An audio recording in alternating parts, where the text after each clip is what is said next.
asking me to talk about social media for 15, 20 minutes, like you asking for a cup of water and me either having the option of like giving you a few drops or like a fire hose, because it's such a huge topic. So I'm going to actually just talk really generally, and this kind of thing I usually like to do more Q&A, because I feel like everyone's going to be in different places as to what they know about social media, what kind of specific things they're looking for. And so I'm just going to kind of fly through some stuff, and then we can talk after, if that sounds good with you guys. So my name is Tish, and I've been a professional blogger for about 6 years, which in internet time is about 53 years. So I'm very old school. And I did not get enough sleep this past week because as of yesterday, our blog changed names. So my husband, Kyle, who also works for the blog, he has pulled some all-nighters, and I now write up The Art of Simple. It used to be called Simple Mom, but we switched it for a whole number of reasons, which I can talk about later. So I write up The Art of Simple, and I run that blog. And so yeah, let's just get into social media. All right, so I think one of the big things that people do is overcomplicate the topic of social media, and trying to figure out what it is. You know, it can be one of those big, deep philosophical questions of what is social media?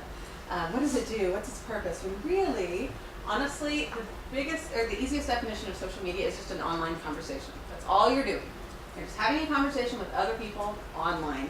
It's really pretty simple. There's just a lot of different ways to do it. So the other thing that's really fascinating about the internet or social media is that the most valuable currency is relationships. And by that I mean it levels the playing field. You know, a billionaire who runs some mega corporation has just as much potential for influence as, you know, a mom at home, and vice versa. And so relationships can be friends that you make on the internet. It can be customers from a business. It can be colleagues, people who do the same thing you do, and you can network together. Mentors, people you can find that you want to learn from, you know, professionally or otherwise. Readers, if you publish something and, you know, looking for readers. So there's a lot of different relationships you can possibly have on the internet. So the big question I think some people might have is why bother?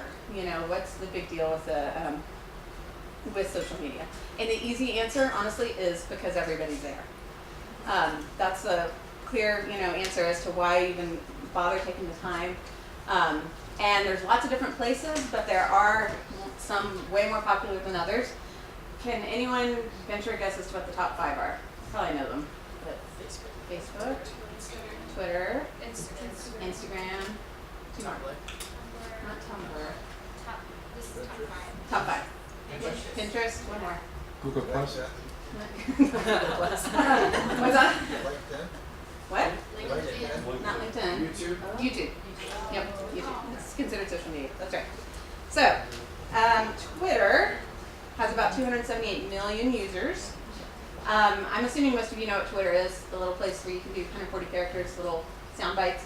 It's very straightforward, but it's definitely more of an art to do it, and there's a lot of different ways to do it well. Pinterest has about 70 million users. This is where you can pin things from around the internet that has a photo attached to it, so blog posts, other Instagram photos, things like that. And it's very visual, and you can create pin boards based on different topics. And Instagram has 150 million users, and this is from your smartphone. And it's very straightforward and easy and simple to use, which is why I think it attracts a lot of people, and it's very handy and portable. And then YouTube, sorry, juggling multiple things here. YouTube has 1 billion users a month, as in like 1 billion people go there a month. 100 minutes of video are uploaded every minute. So it's got a ton of info, obviously. The most popular one is Facebook.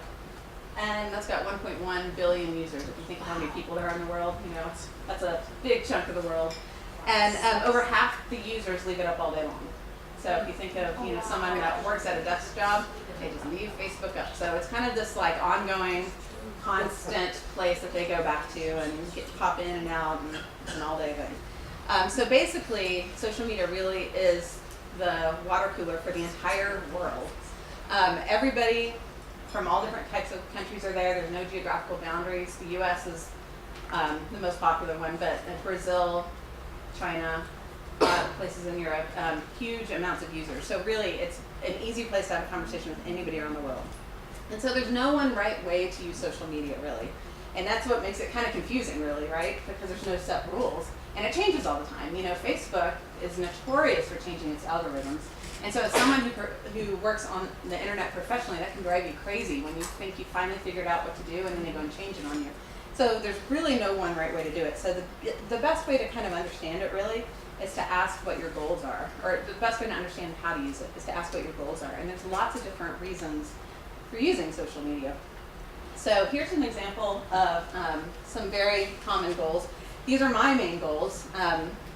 Growing your website, obviously, as a blogger, social media is a definite conduit for finding readers, for interacting with readers. Connecting with the brand. Most brands are on social media these days. You can tweet with them, you can interact. One time, a few years ago, I tweeted out our vacuum died. Does anyone have a recommendation for a new vacuum? And I got a message from Dyson like 5 minutes later saying, "What's your address? We'll send you one." I'm like, okay. So there's really a lot of people out there, or a lot of ways to connect with brands. Customer service, you know, whenever I'm traveling, I travel a lot. If a website's down or flight delays or whatever, I can check on United or Delta's, you know, Twitter account and find out information there. Or, you know, if I want to either complain or praise a brand, you know, clothing brand, whatever it is, they're usually out there and they're very responsive. At least the brands that, you know what they're doing, I should say. Developing your brand's personality, this is a big one for me. Whenever I have my blog, which is a little more, you know, professional, it's still a blog, so it's friendly, but, you know, we go out of our way to have a point, to have a polished post, to publish regularly.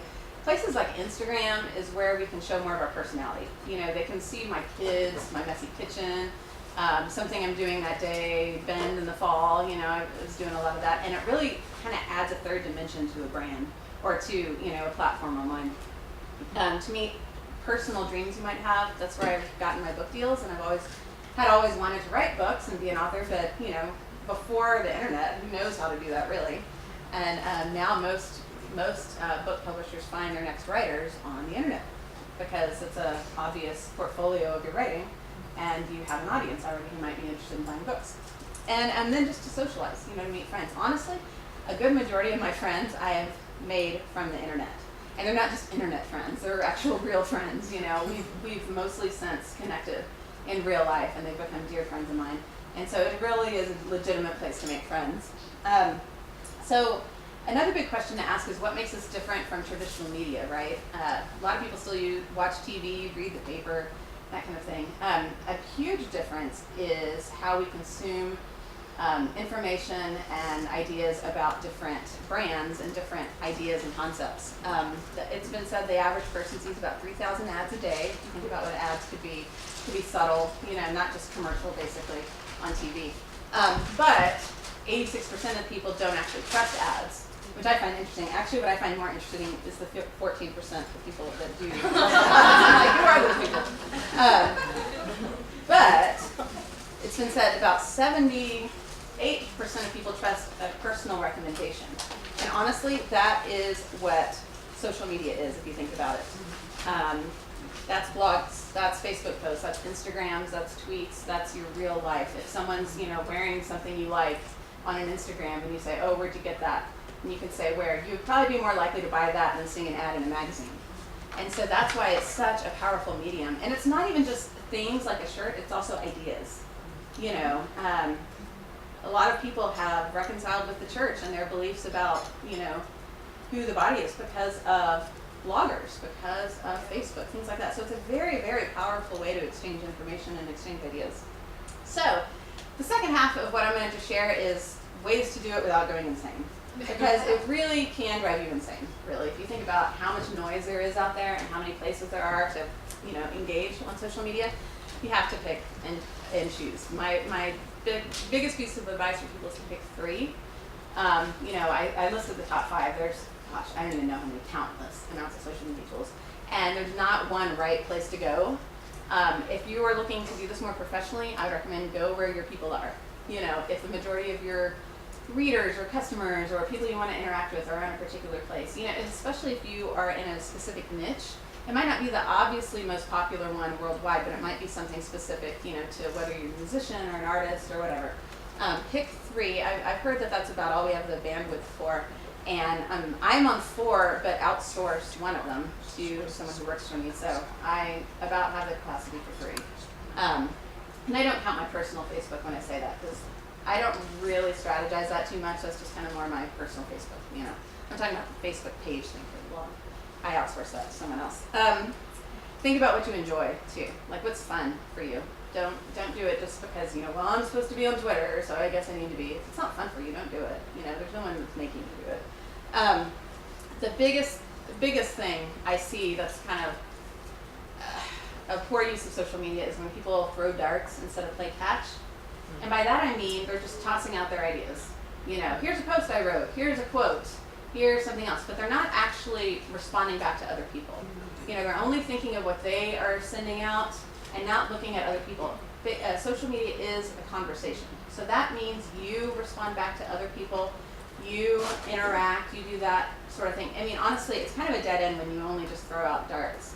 After a while, it kind of, you have this persona of being a little self-absorbed or I mean, even if it's unintentional, you know, it's not on purpose.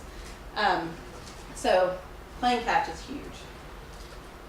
Using hashtags, which I'm assuming you all kind of know what I mean. A hashtag is used in a lot of different social mediums to focus on different conversations. It's not just humorous afterthoughts, which hashtags have evolved into, which is fun, but they actually do have a purpose a lot of times, and that's to, you know, whenever the Oscars are out, you know, that's how you follow a conversation about the Oscars, or whenever you're at a conference. A few weeks ago, there was a hashtag that went viral that was add a word, ruin a Christian book.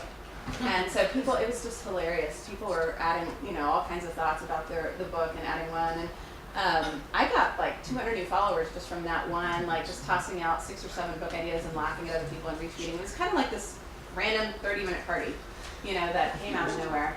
And book publishers got in on it, started doing giveaways for their books. You know, it's really funny how hashtags can go crazy that quickly. Using lists is hugely helpful for me, especially on Twitter, but Facebook too to some degree. When I say lists on Facebook, I mostly mean groups. I don't know if you're a part of a Facebook group, but you can create groups based on certain topics, and it becomes sort of this, like, if you think of social media being a giant party, it's sort of like going off into a corner, you know, gathering with a few people at a couch and chatting about a particular subject. That's what groups are on Facebook. And lists on Twitter are super helpful. I don't really actually look at my Twitter stream, just straight up. I look at my list. So I've got a list, it's hard to see, but I have a list called my short list. And that's just the people I definitely want to follow on a regular basis. And I usually just check that, and I don't know how many people are on there, maybe 50, not a lot. Because I don't have bandwidth to read hundreds and hundreds of tweets by all kinds of people. I follow more than 50, but that's what I usually check.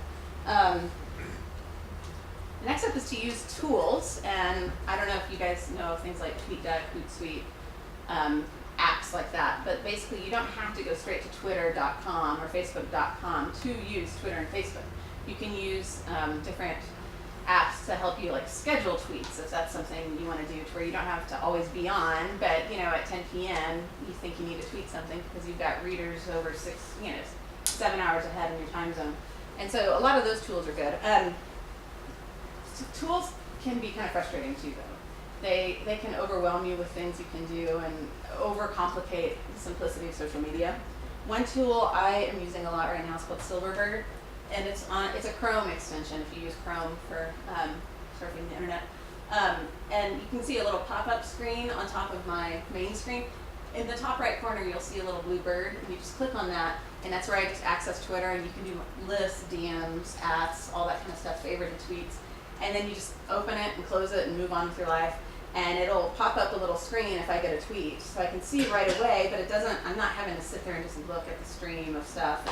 And so I really like Silverbird. And I'm sure they have ones like that for Firefox and other places too, I don't know. Socializing smart and not hard. You know, you could spend all day on social media, and that's just not healthy for anybody.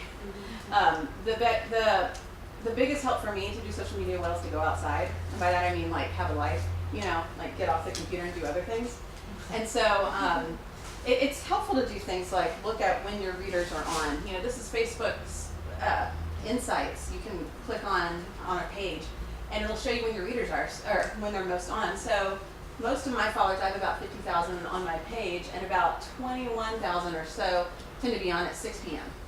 And so it's like, that's useful information. That's a good time to send out a Facebook, status update. So I did last night, just kind of to prove the theory, and about 18,000 people saw it. And so as opposed to just kind of throwing something out there and see what happens, and turns out 2,000 people see it out of 50,000, which isn't a good ROI. So just using tools and thinking about when to do it, and not just showing your stuff either. That's part of socializing smart and not hard. Have a nice rhythm of, I'm going to send out something I've produced, but also send out something someone else did, and then I'm going to just have a status update about something else, and then something personal about myself. If you're trying to build a following, you want to have a variety. And then this sounds kind of cliche, but really, following the fun is so important. If you don't enjoy it, you can tell.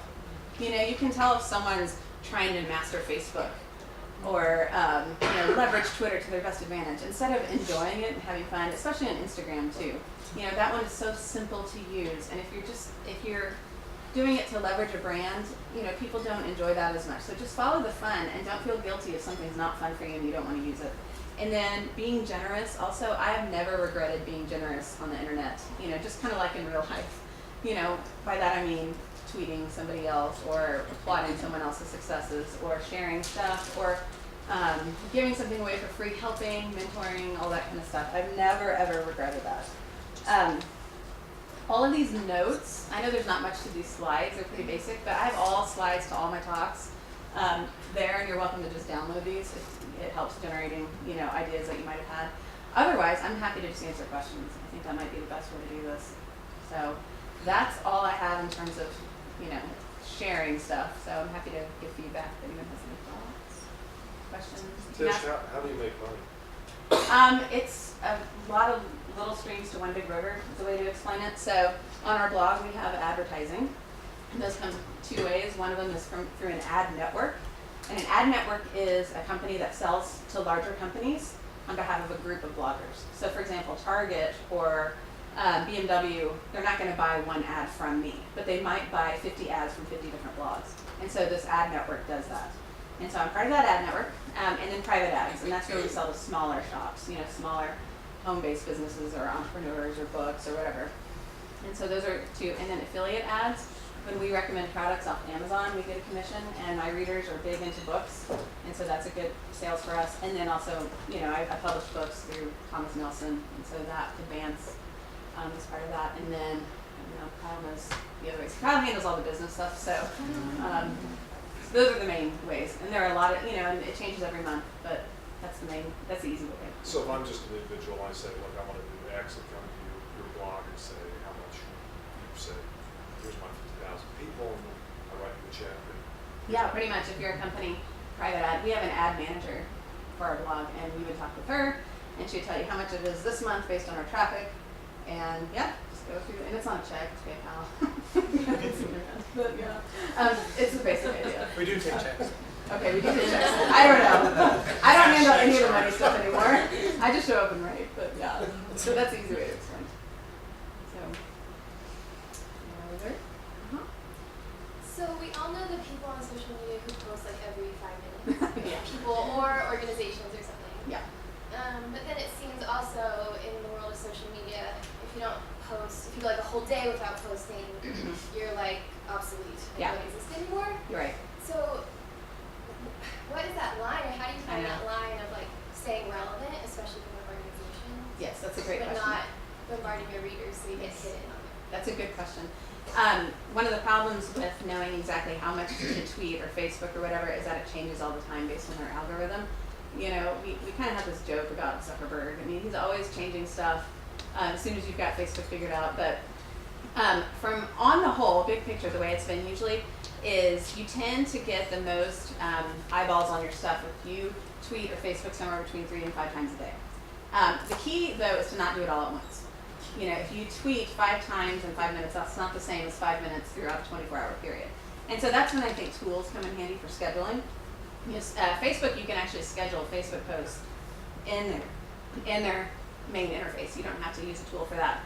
And then to use that insights feature on a page, that's super helpful to know when to schedule posts. The other thing is you want to do the variety of things. So if something has a link in your post, your status update, the next time you have a link in it, it might not get seen as much because Facebook doesn't like it when you do nothing but links or nothing but photos. And so you want to have a variety. So you might have a quote and then a question and then a status update with a link and then a quote on a picture. I mean, it's kind of goofy really, but that's how they, and you really don't want to do more than 5 times a day max. That would be overkill. On one platform? On one platform. Yeah. You can do a variety of platforms. They don't really interact with each other.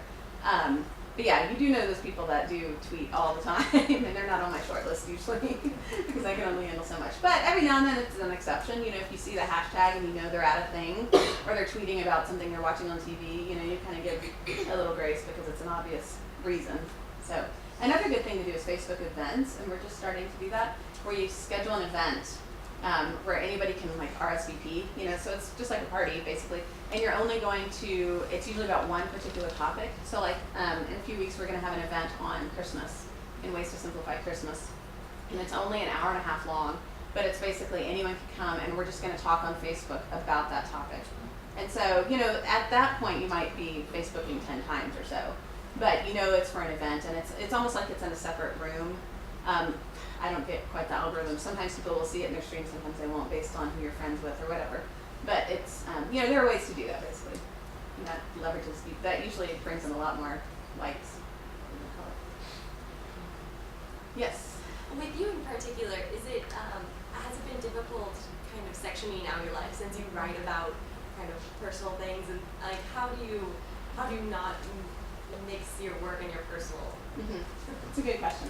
Well, it's hard because, you know, as our kids get older, it starts mattering a little bit more, you know, protecting their personal life and not just, oh, isn't this cute? You know, my daughter, my oldest one is almost 9, and she's now at the point where I'm not going to write about her a lot without her explicit permission. But at the same time, there's a reason people read blogs over online magazines or articles. You know, you can tell a difference when you're reading something from the New York Times versus a blog. If you try to be too much like the New York Times, people will get bored, or, you know, it kind of, a blog is supposed to be personal. And I actually learned that, I guess, the hard way. Back when I was first starting, about 2009, I guess it was a couple years into it, I started doing more of that, and I felt after a while like an article factory. You know, all I was doing was just pumping out these articles getting published and not really actually engaging with readers and showing my personal side, and readership went down. And whenever I decided I'm going to start sharing a story in every post I write, and by story I don't even mean something super personal. I just mean something that, you know, explains why I'm writing about this. I went on a walk and I was thinking about that. That's story. You know, so it doesn't have to be super detailed, but framing everything in story is what keeps readers around. Because, I mean, at the end of the day, that's why a reader can read a blog based on the topic, but they want to like the blogger behind it. You know, not so much just the post or the topic of the blog. Does that kind of help? I don't know. But yeah, it is a dance, you know, how much to share, how much not to share. And that's what social media is good for a lot of times, to show maybe the other side, you know, the kids. I love seeing that about fellow blog friends, you know, who write about maybe something pretty professional on their blogs, but then you go to their Instagram feed and you see their kids. It's really fun. So I think that's a good way to show your personal side without still being professional. So.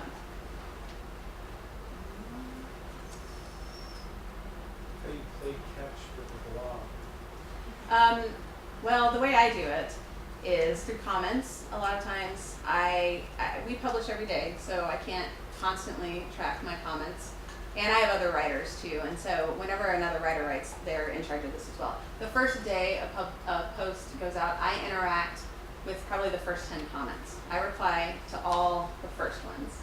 I mean, I'm talking about out of maybe 100 comments. So, you know, maybe the first 3 or 4, if, you know, it's fewer comments, just to get the ball rolling, to show that I am listening, to show that I do want to talk about this, and then also use social media for that. You know, sometimes after I tweet a post, a couple hours later, I'll say I'm loving the conversation we're having on this post and link to it, or Facebook as well. I'll quote a reader's comment. You know, like, I loved what Anne from Canada said here.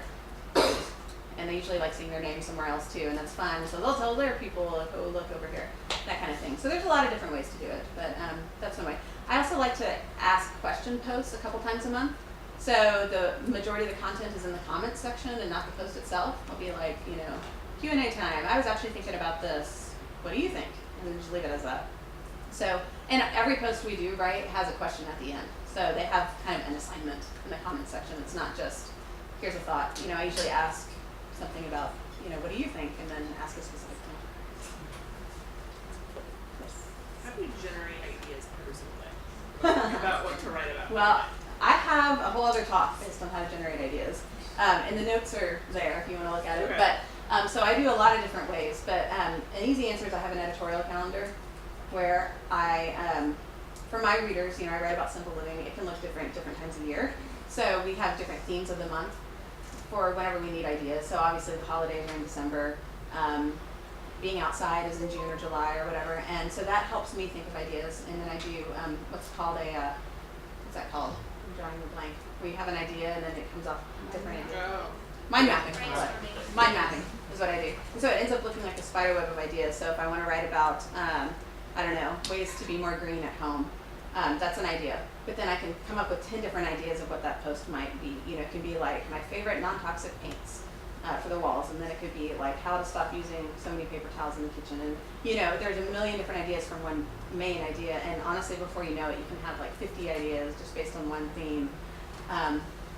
And then I have other writers. That's one of the reasons I do too. I have about 20 writers, so I can't come up with all of them.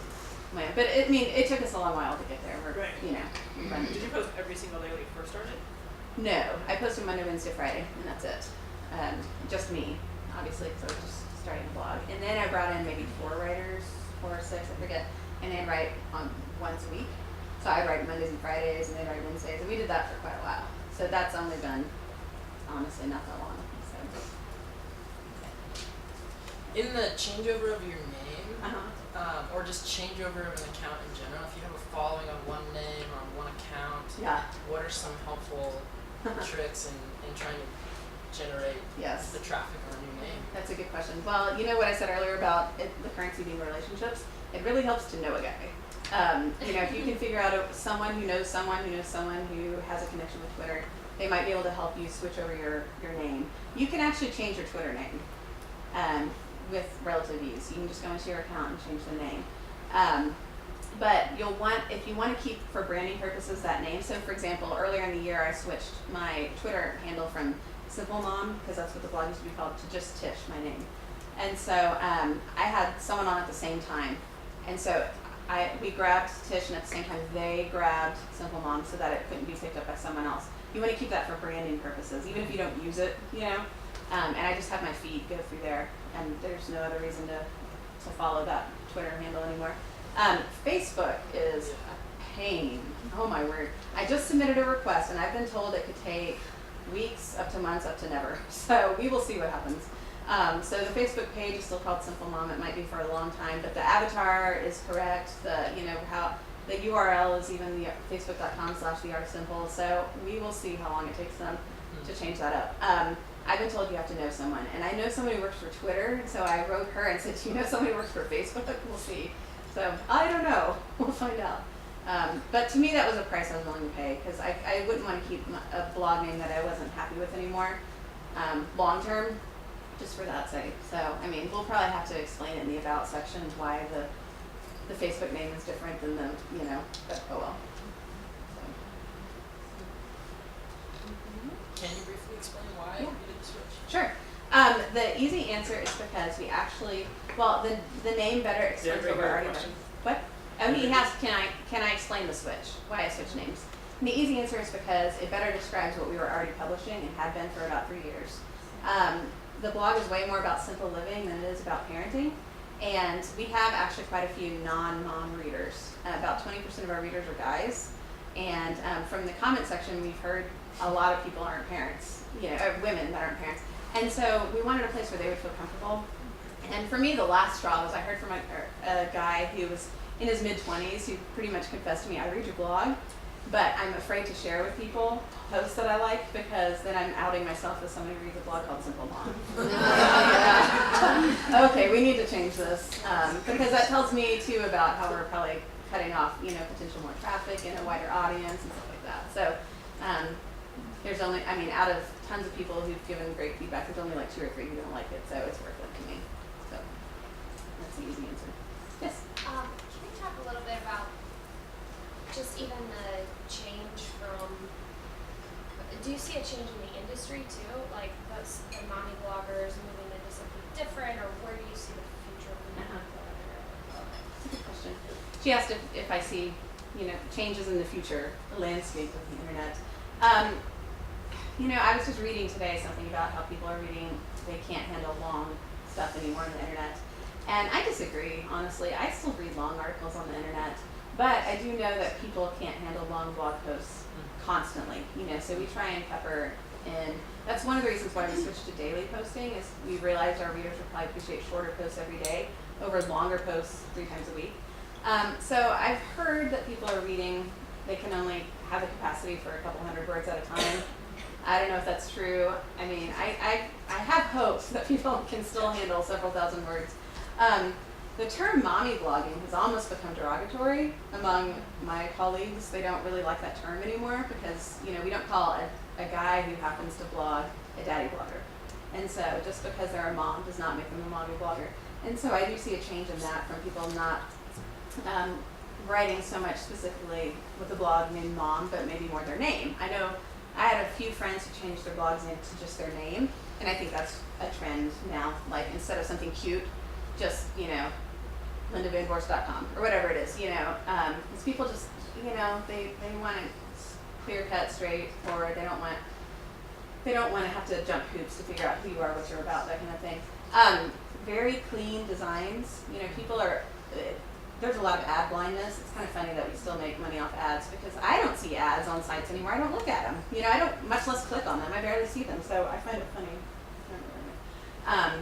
that we still make money for that. But very clean designs. A lot of white space, good typography. That's huge. People are much more discerning, and the average person makes a judgment call in 4 seconds whether they're going to stay on a new site. So if they come to a new site that they've never been, they will decide whether they're going to stay in 4 seconds. And so design matters a whole lot when it comes to making your point, finding your readers. And big font for some reason right now is a big thing. If someone sees 0.9 or 9-point font in a gray color, they're probably not going to stay around and read because you're asking too much work for them. You have to make it really easy for readers because it's really oversaturated. I forget the number of how many blogs are started every day. I mean, it's a ridiculous amount. So, there's a lot out there. So you have to make it easy for them to want to stick around and read. So that's a few thoughts. I don't know. Yes? When did you start making money? When did we start making money? Within in 6 months I made I sold my first ad, but we're talking like $20, but I've been earning some kind of income ever since then, but it was a long time before I could call this like my full-time job and our family's main source of income. That probably took 3 to 4 years. 3 to 4 years, yeah.